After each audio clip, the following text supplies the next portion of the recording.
Third Coast Boxing. Alright, guys. I think this is gonna be a little different video. I've seen people do, what is it, like, response videos to other people, things like that. I guess, like, channels disputing with other channels and whatnot. This isn't that. But this is kind of a shout out or, I guess, a response to the trolls. And it's not just trolls that are fucking around on my channel. It's, these obvious trolls that you see harassing everyone. Anyone and everyone, whether they say something simple like whether just asking a simple question, then you get a response like, fuck you, faggot, drink bleach. I've seen some ridiculous things out there. And it's a damn shame, because YouTube, yeah, it's always had its fair share of little shit punks going around running their mouth without any logic behind it. It's one thing if you're standing up against this fuckery that's going on, like Canelo cherry picking Amir Khan and whatnot, or Wilder fighting these fucking guys like Arthur Spiltzka, Molina. I think he's like a full-time special education teacher. The French cabbie, Duhapas. And, Spilka himself, the only reason he's famous is because he got knocked out by Jennings, who isn't even a knockout artist. And yet these guys are saying that that's, the best, most credible opponent or one of. And it's like, no. Spilka, he's a good fighter, but he's only fought in, well, not the top elite, because Bye-Bye, or BY, has never been a world champion. So Jennings, he knocked him out. So losing to a contender doesn't make you elite. Beating beating an old past his prime, end of the career, should be retired Adamic doesn't do that either. Other than that, what are his best wins? A Mike Mallow, ESPN, club fighter, journeyman. Anyways, so people just going on these tirades of claiming whoever is going to be the next claim to fame, whether it be Wilder with his bum squad or it be Spence Jr. People are still hyping up Danny Garcia, believe it or not. It's just ridiculous. And now they've jumped onto the freckled bandwagon and they're dick riding on Cinnamon. And I just said, he's fighting Amir Khan, and yet people are praising him for it. I don't understand that. I understand why people are giving props to Amir and praising Amir for stepping up, because it takes balls to do that, and especially essentially jumping, technically if you're counting the belt, which it is for the belt, it's like 3 weight classes. Amir's never fought above 147 as a pro. Hell, he only has like 2 or 3 fights as a 147 boxer. So he's essentially a blown up 140, 135er, moving up to not 154, but fighting for the 160 belt at a catch weight of 155. So I understand when people are talking against things like that, or against Rod Salka versus Danny Garcia. Things like that need to be spoken about. The robbery that just happened this past weekend with Marcus Brown and the Bosnian boxer Hot Rod, that needs to be spoken out against. But then when you do that, and it's our responsibility as boxing fans, like, we have to, try to keep everything in check, or at least expose what's going on. And our vehicle is these videos, social media, Twitter, Instagram, whatever. That's how we voice our opinions, and that's how millions of people do it around the world. And that's what we just need to keep on doing. But you see a lot of these fucking trolls, and I guess, I don't know, I wanted to do maybe like a weekly spotlight, pick one little bitch troll to spotlight, but I guess I'll just touch on a few recently. And let's start with William Gomez. This guy has been cock riding on Canelo like a motherfucker. You say one thing bad about him, and he will jump on your ass defending his boy like it's literally his boyfriend. Same with Efrain Cordoza. This motherfucker, same issue. You know, and then you got the kid catfishing as Canelo himself.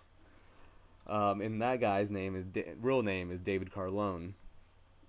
And you get these guys that will like huddle up. I don't even know if they're the same person and just created different profiles, or if they really are different people. But little bitches like William Gomez and David Carlon, they get so mad and so emotional when you criticize them.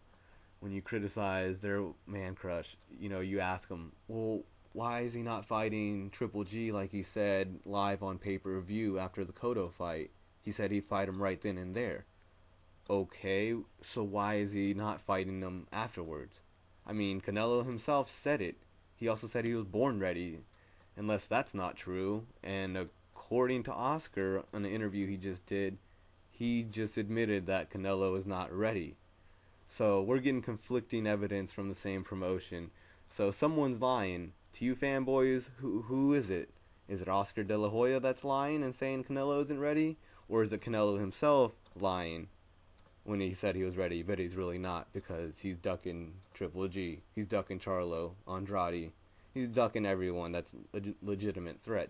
Hell, I'd even rather see him versus Vanez, Martirosyan, instead of, Amir Khan.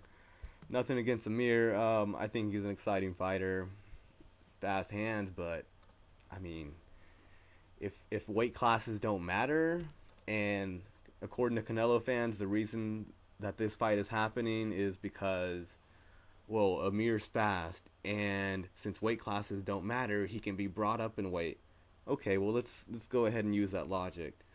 So if weight classes don't matter, and the only reason why Amir is getting the shot is because he's fast and because he's known, okay, well, what if someone called out Vasil Lomachenko that was 154 or 160 pounds? What's wrong with that? He's got fast hands, he's undefeated. It's even better because he hasn't taken any losses like Amir. He hasn't been knocked out. Just imagine if Triple G were to do that, or anyone else was going to call out, anyone else at 155. Oh my God, that's such bull. 155, 154, 160. It's all the same neighborhood, So what if any middleweight, junior middleweight was to call out Vasil Lomachenko and be like, yeah, we're going to fight him because he's got fast hands and, he's a well-known fighter and Olympian. People would fucking murder whoever that boxer is and promoter for trying to make that garbage. And yet, according to these Canelo fans, they love that shit. They love any fight that favors their fighter. And same with the Ward fans. Y'all love it when any fucking fighter that's a given is gonna fight him. You have Sullivan that just fought him. I see why it looked good on paper because of the undefeated record, but the guy had never fought anyone. He had 17 fights. That's almost as many knockouts. Or Ward has almost as many knockouts as this guy had fights. The guy had never been past 8. He never faced anyone credible. So you get people that give people passes and yet will hate on others for doing the same exact shit. They say the double standard. Yeah, there is a fucking double standard, and it goes both ways. I see a lot of these racist guys that, I've literally seen someone say, well, Vasil Lomachenko ain't shit, and this was before the Gary Russell fight, because he's a white boy. And then I've seen other stupid shit like Mexicans are punching bags. So it's basically, if you're not black or Cuban, they love to jump on the Latino dick, when it's a Cuban. So basically, if it's not a black fighter, they're going to hate on him, and it's just ridiculous.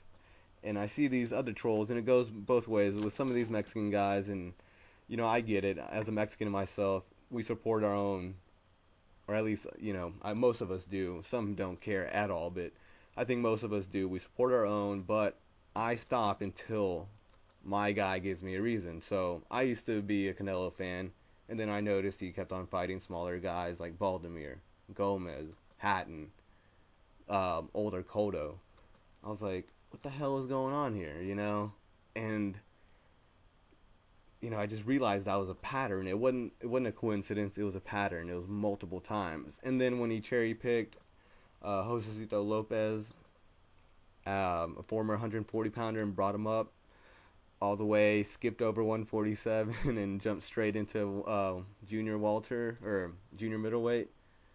That's when I knew, all right, this guy's a fucking bully. He's just cherry picking fights. It's not even like he's cherry picking the weakest links in his division. He's going well below his division and getting some links over there, some weak links.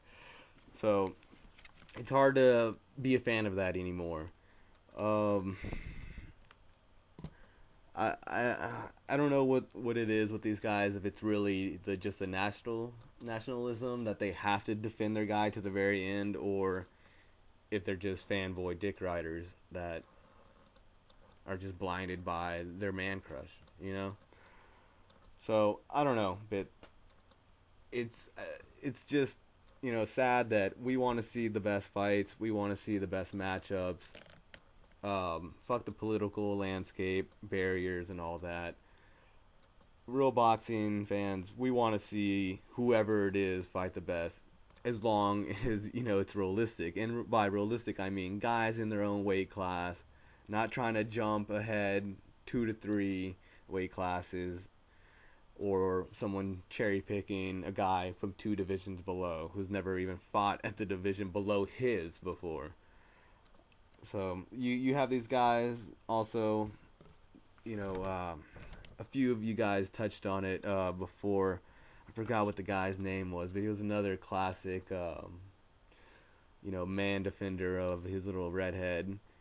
Man, fuck, I wish I remembered his name. But, it's like a little group of like 5 to 10 of these little Canelo dick riding fanboys that, like, I swear they have to be on the PR team, because they're just trying to do damage control all the time. And I don't see how or why someone would go out of their way to, like, blatantly lie just to defend the fuckery that their favorite boxer is doing, because it just exposes themselves.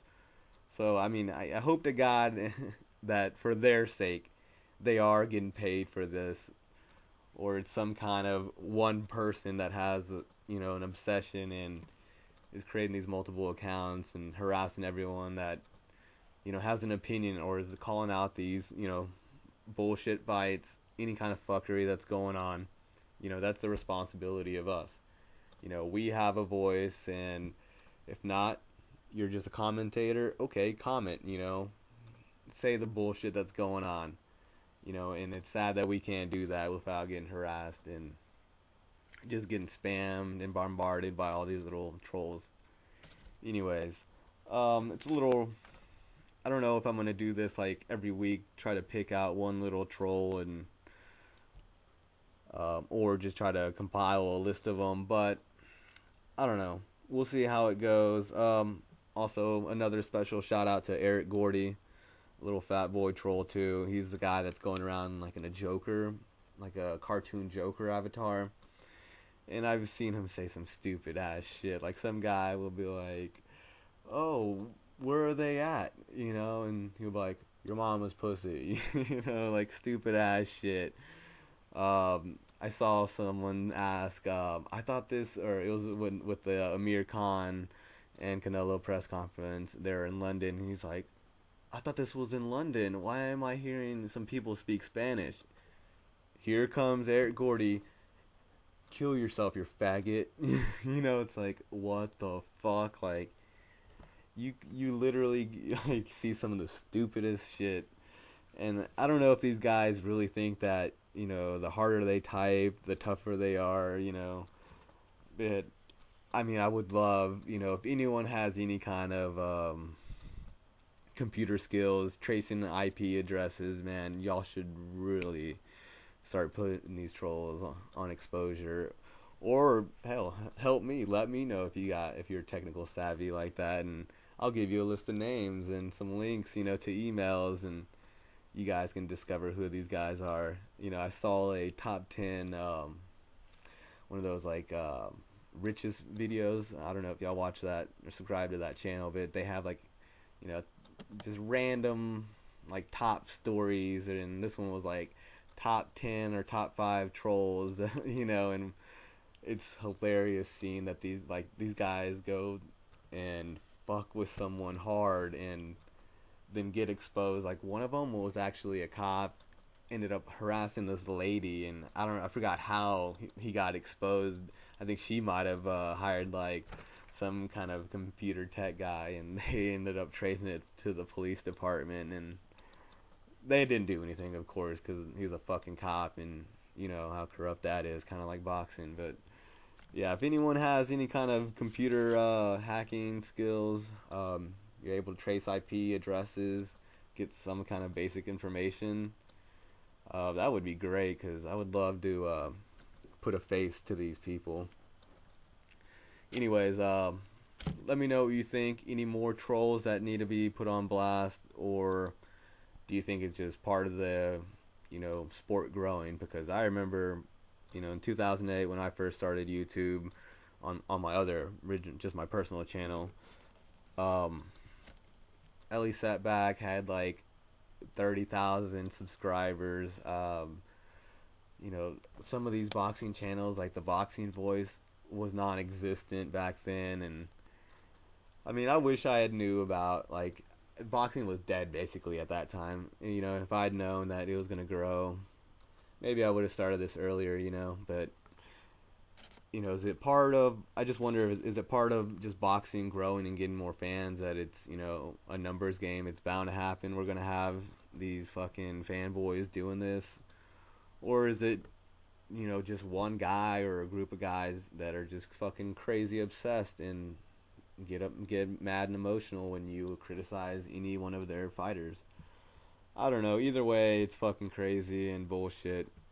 But as I said before, it's up to us to defend anything wrong going. So anyone trying to make a Rod Salka versus Danny Garcia type fight, or a Amir Khan versus Canelo fight, you know, that's up to us to stand up against it, speak up about it, you know, get the voice out there, get, you know, get heard, and whether it's just by, you know, 5 people or 500, you know, enough people do it, enough people will know, and eventually hopefully we can start getting the real matchups and fuck the boxing politics that separate it, and you know, we can finally hopefully get back to what boxing was before, in the late 90s and 80s, and start getting these great matchups.